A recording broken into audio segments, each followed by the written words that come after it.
Question दिया गया है मैथमेटिक्स का हमारा, the manufacturer earns a product of 10% on selling his product to a wholesaler dealer.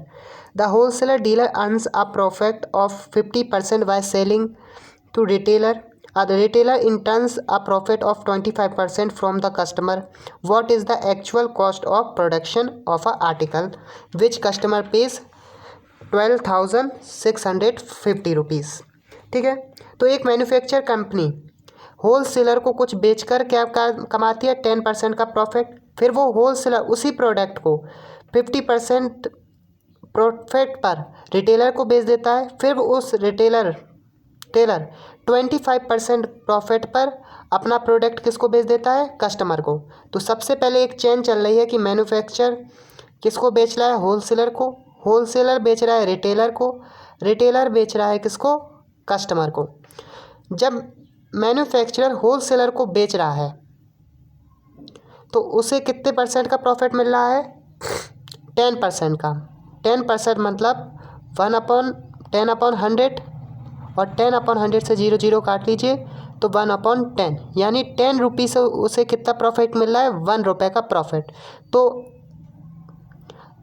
Retailer और होलसेलर के बीच, रिटेलर नहीं, मैन्युफैक्चर कंपनी और होलसेलर के बीच प्रोडक्ट का जो रेट होगा, उन दोनों का जो रेशियो बनेगा वो कितना बन जाएगा, M/W बन जाएगा. तो 10 रुपये की चीज़ वो बेच रहा है मैन्युफैक्चर, कितने में, एक प्रॉफिट में, यानी 11 रुपये में बेचेगा. तो इन दोनों का, मैन्युफैक्चर कंपनी और होलसेलर डीलर का के बीच का जो खरीदने और बेचने का रेशियो होगा वो कितना हो जाएगा, 10:11. इसी तरीके से होलसेलर और रिटेलर का हम निकालेंगे रेशियो, और इसी तरीके से हम निकालेंगे रिटेलर और कस्टमर का. चलिए निकालते हैं. और निकालने के लिए अब हम थोड़ा सा इसको साइड करते हैं नीचे की तरफ. ठीक है, तो होलसेलर और रिटेलर के बीच का हम रेशियो निकाल लेते हैं. तो देखिए, होलसेलर ने कितने प्रॉफिट पे बेचा, 50% पर.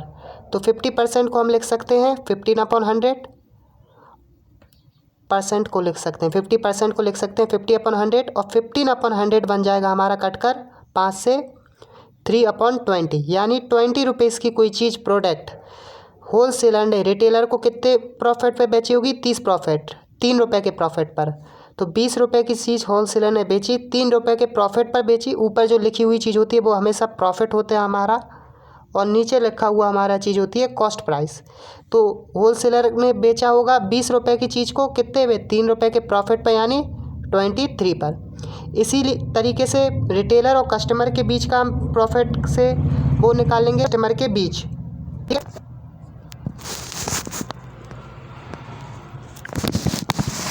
तो अब हम इन दोनों का निकालते तो ये होगा 25%.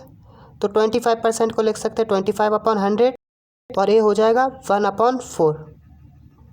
तो 4 रुपये की चीज़ को 1% के प्रॉफिट पे बेचा, यानी 4 रुपये की रिटेलर ने चीज़ बेची होगी 1 रुपये के प्रॉफिट पर, तो 4:5.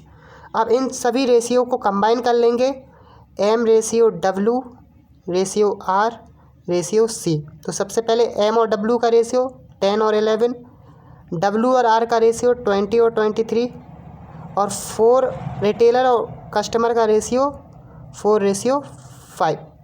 अब इन रेशियो को बढ़ा लेते हैं. 11 को उस साइड बढ़ा सकते हैं रिटेलर और कस्टमर के नीचे, 23 को इधर बढ़ा लीजिए, और 20 को इस तरीके से, और 4 को भी 2 बार और लिख लेंगे. अब इन सभी का इस तरीके में मल्टीपल करेंगे. तो सबसे पहले हम कस्टमर के रुपयों का मल्टीपल कर लेते हैं, जिससे हमें क्या मिल जाए, क्योंकि कस्टमर ने जितने पैसे पे किए हैं उतना हमें पता है कि कितने पैसे उसने पे किए. तो रेशियो में उसने कितने पे किए, तो उस रेशियो लेवल पे हम निकाल लेते हैं. 23 और 11 का मल्टीपल करेंगे तो 23 और 23, तो 2, 5, 3 हो जाएगा, और इसमें 5 का और मल्टीपल करेंगे तो 15, 25, 6, 2, 12, 65 आ जाएगा. सिवे कस्टमर का आया. तो कस्टमर 1265 रुपये पे कर रहा है, लेकिन रियलिटी में कितने पे कर रहा है, 12,650, यानी 10 गुना ज़्यादा. तो जो मैन्युफैक्चर कंपनी ने प्रोडक्ट बनाया होगा, जो उसका कॉस्ट प्राइस होगा वो भी 10 गुना होगा. तो पहले हम यहाँ पे रेशियो से निकाल लेते हैं. तो 10:2 200 और मल्टीपल 4 तो 800। तो 800 का 10 टाइम्स क्या होगा 8000। तो आंसर कितना हो जाएगा हमारा 8000।